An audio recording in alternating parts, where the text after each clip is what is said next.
Most people think retirement means their savings will slowly shrink. But what if the opposite is true? What if retiring could actually make you richer? In this video, we'll break down real data showing why many retirees see their net worth climb instead of collapse. According to the Bureau of Labor Statistics, average annual household spending drops from about $65,000 for ages 65 to 74 to roughly $53,000 after age 75. When you add in Social Security covering most of these costs, the fear of running out of money starts to look more like a myth than a reality. But why does that fear still run so deep? Retirement anxiety runs deeper than numbers. It's built into how we've been taught to think about money after our working years. From the moment people start saving, they're told to brace for a slow financial decline once paychecks stop. That warning comes wrapped in talk about longevity risk, market crashes, and inflation. Traditional advice paints retirement as a balancing act between enjoying life and avoiding disaster, which is why so many people approach it with tension instead of relief. Yet when you look closely at how retirees actually live, the fear of depletion rarely matches reality. For decades, financial planning centered on surviving the worst possible conditions. The famous 4% rule became the default approach. Withdraw 4% of your initial retirement portfolio each year, adjust that number for inflation, and you'll make it 30 years without running out of money. What most people don't realize is why that guideline feels so restrictive. It assumes you'll keep spending the same inflation-adjusted amount every single year, no matter what's happening in the world. That's not how real people behave. If markets tank, most retirees naturally scale back for a while. They might postpone replacing an appliance, keep the car for another couple of years, or pause a big vacation until things stabilize. In good times, they loosen up a bit again. This flexibility directly contradicts the rigid same spending every year assumption built into this rule. Bill Bengen, the financial planner who created the 4% rule, later clarified that his original number was meant as a conservative floor, a level designed to hold up in nightmare scenarios, not a hard limit for everyone. He even noted that under normal market conditions, closer to 5% could be sustainable. That detail rarely makes it into mainstream advice, so what began as a safety buffer ended up becoming a fear benchmark. The result? A generation convinced that drawing more than 4% is dangerous, even when their solution could comfortably allow it. In practice, however, most retirees don't come close to withdrawing that much. Research consistently shows that many spend closer to 2 to 3% of their portfolios every year. A mix of caution, habit, and perception drives this restraint. After decades of saving and planning, people tend to hold back, cutting optimal costs before touching principal, even when they don't need to. Imagine a retiree planning a $6,000 cruise to Italy who decides to cancel after a sudden 40% dip in the market, opting for a weekend trip nearby instead. Or someone who puts off buying a new refrigerator or driving a newer car because the economy feels uncertain. Those decisions might seem small, but collectively they create what researchers call the consumption gap, the difference between what retirees could spend safely and what they actually do spend. That gap explains much of the wealth growth during retirement. By spending only a portion of what they could withdraw, retirees leave the rest invested, where it continues to compound. Even modest growth rates, say 5 or 6% annually, can offset or exceed their withdrawals over time. Portfolios that were expected to steadily decline often ended up holding steady or even rising. Ironically, the same fear that drives people to underspend ends up protecting and growing their savings. The bigger takeaway is that the danger most people dread, running out of money, is far rarer than they think. The real risk is underspending out of fear and missing out on life while you're still healthy enough to enjoy it. Retirees frequently worry about becoming a burden later in life, yet their caution and adaptability usually ensures the opposite. Their wealth often lasts longer and grows stronger than conventional plans predict. So while the story we've been told for decades insists retirement marks the beginning of financial decline, the evidence repeatedly shows the reverse. Careful spending, flexibility, and the basic math of compounding all work together to make retirees' finances surprisingly resilient. And if those instincts to save and adjust are already built in, something else must be shaping the real financial outcome of retirement. something hidden in how expenses actually change over time. When you look closely at how retirees actually spend, a pattern emerges that surprises almost everyone. Expenses don't rise with age, they fall.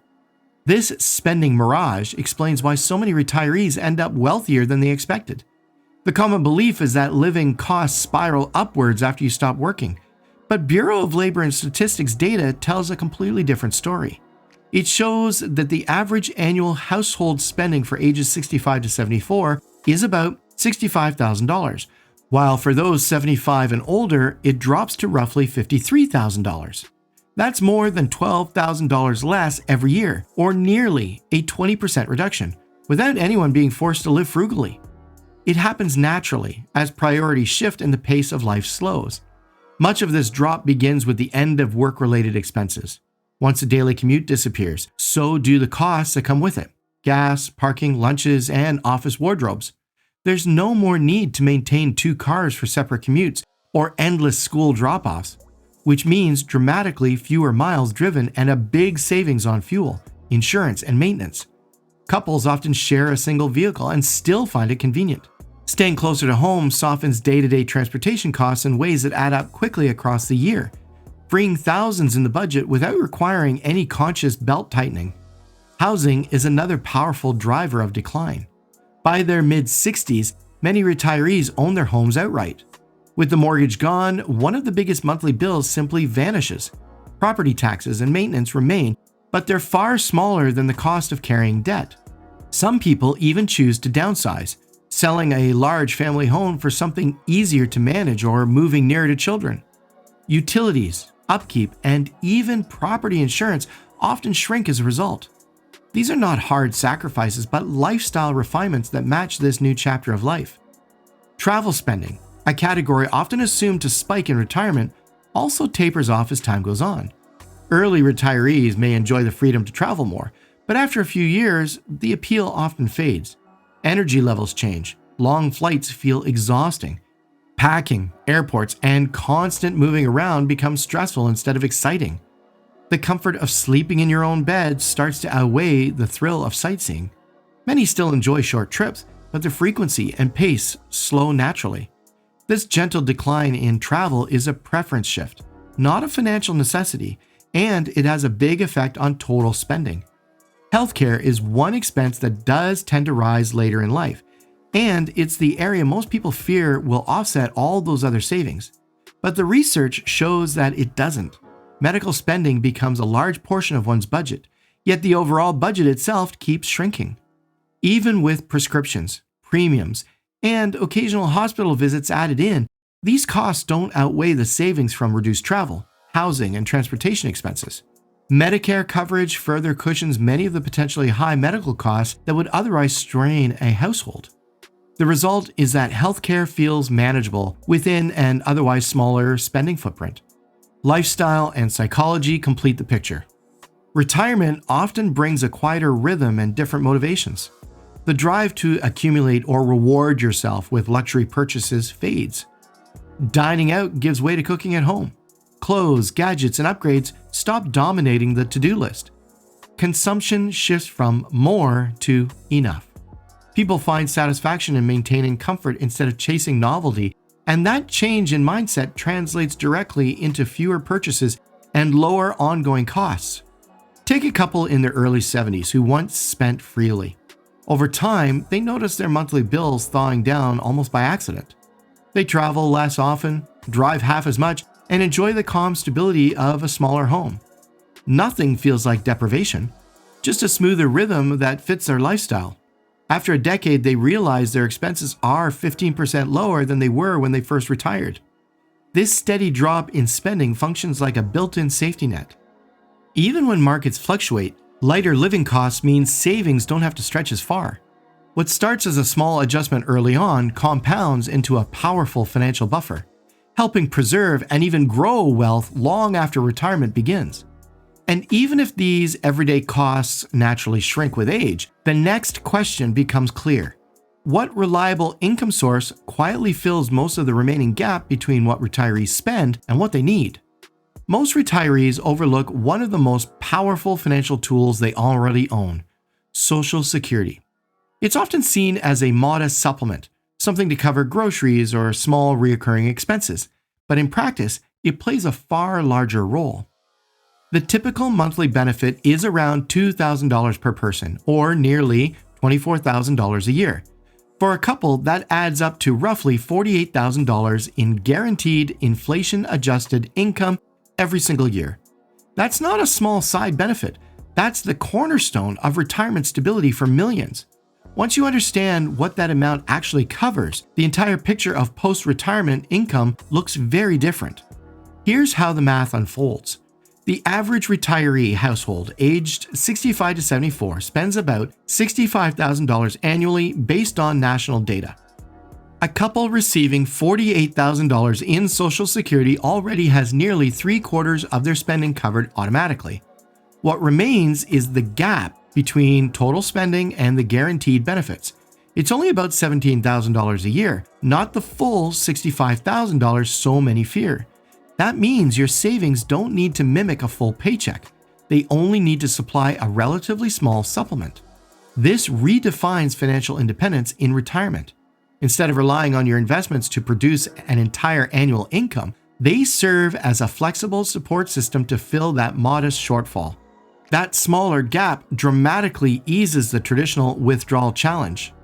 Taking $17,000 a year from a $500,000 portfolio equals a 3.4% withdrawal rate, well below the widely cited 4% safe withdrawal guidelines. Staying under that threshold means your portfolio faces much less stress over time. You're not forced to sell investments during downturns or depend on constant high returns just to maintain your lifestyle. Even moderate market growth can offset withdrawals and allow your principal to hold steady or even rise over the years. The smaller the gap becomes, the longer your savings last and the more room you have to adapt when markets or life events shift unexpectedly. Beyond the numbers, Social Security offers something even more valuable: emotional stability. When you know your baseline needs, housing, groceries, utilities, are funded before you even touch your savings, the pressure to withdraw money unnecessarily fades. You stop feeling the need to time the market or second-guess every spending decision. This predictability is a built-in safeguard that naturally encourages the same cautious spending habits researchers call the consumption gap. Because you don't have to pull from your portfolio to cover essentials, you tend to withdraw less overall, letting your investments quietly grow in the background. This steady structure becomes even more powerful as your expenses gradually decline later in life. When annual spending falls from $65,000 in your early retirement years to about $53,000 after age 75, and your Social Security income remains around $48,000, the gap shrinks to just $5,000 a year. At that point, your portfolio functions less as an income generator and more as an emergency reserve or source of occasional indulgence, a vacation, a home project, or a family gift. Each passing year often brings a smaller withdrawal requirement, which further protects long-term wealth. The dynamic flips. Instead of fearing depletion, you're watching your safety margin grow wider. Viewed this way, Social Security isn't just a monthly check. It's a structural game changer. It transforms retirement from a state of financial uncertainty into one grounded in predictable stability. Once your guaranteed income covers most of your essentials and your required withdrawals fall far below typical returns, your investments gain room to breathe. Instead of slowly emptying, many retirees' accounts quietly accumulate again. And that gradual rebuilding points to an even more surprising truth about life after work, one that turns the conventional narrative on its head. That shift in perspective reveals what many never expect when they stop working. Instead of watching their savings drain away, retirees often see them grow. It sounds counterintuitive, but real-world data shows it happens far more often than most financial plans predict. The reason is simple. Actual retirement behavior doesn't match the rigid assumptions used in standard models. Those models assume retirees withdraw the same inflation-adjusted amount every year, regardless of the market conditions. In real life, people adjust. They take out more when times are good, spend cautiously during market dips, and let the rest of their portfolio recover. That flexibility creates a self-sustaining cycle where portfolios not only survive downturns, but often strengthen because of them. Let's look at this idea through an example. Suppose someone retires with $1 million invested. The classic 4% rule would call for $40,000 in withdrawals each year. But if their Social Security already covers most of their living costs and they only need $20,000 annually, their withdrawal rate drops to 2%. That means 98% of their portfolio stays invested and compounding. If that portfolio tracks a broad market index like the S&P 500, which has averaged around 10% annual returns over long periods, the account could easily surpass $2 million after 10 years, even after accounting for withdrawals. That's double the starting value, achieved not through risk or luck, but through restraint and consistency. This principle explains a pattern financial researchers frequently document. Retirees who adapt their spending to circumstances end up with wealth that lasts far longer than expected. It's not about cutting corners or making sacrifices. It's about understanding how smaller withdrawals protect the compounding engine that powers long-term growth. During a market downturn, withdrawing less preserves more capital to rebound later. When the recovery comes, that larger base multiplies gains instead of simply replacing losses. The process builds on itself quietly year after year. Home ownership adds a second, often overlooked source of wealth expansion. Many retirees own their homes outright, freeing them from mortgage payments while their property values continue to rise. Historically, U.S. home prices have grown at about 3 to 5% per year. That appreciation might not create new cash flow, but it steadily increases net worth. In practical terms, a $400,000 home might appreciate by $12,000 to $20,000 annually, completely passively. And because housing markets tend to move more gradually than equities, this silent engine of wealth provides stability that balances out the volatility of the stock market.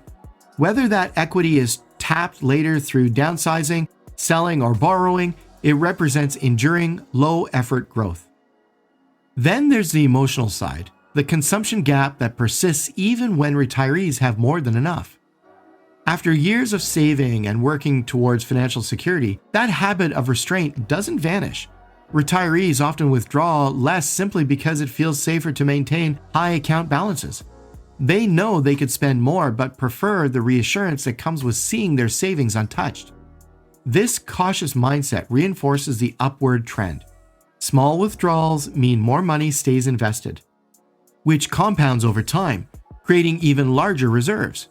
It's a feedback loop powered by psychology as much as by math. Combine all these elements: low withdrawal rates, steady market returns, appreciating homes, and careful spending, and the expected retirement drawdown often turns into what's best described as a reverse drain. Instead of their net worth falling, retirees frequently find themselves wealthier a decade into retirement than when they stopped working. That data repeatedly confirms that financial decline in retirement is not the norm. It's the exception that appears mostly in models built on outdated assumptions. And when you view retirement through that lens, a powerful truth starts to emerge, one that reshapes what financial security really means and calls into question the fear that often shadows it. Retirement, at its core, isn't about fear. It's about freedom grounded in reality. Once real-world spending patterns, conservative withdrawals, and steady Social Security income come into play, savings often grow instead of shrink. These natural adjustments create stability that most people underestimate.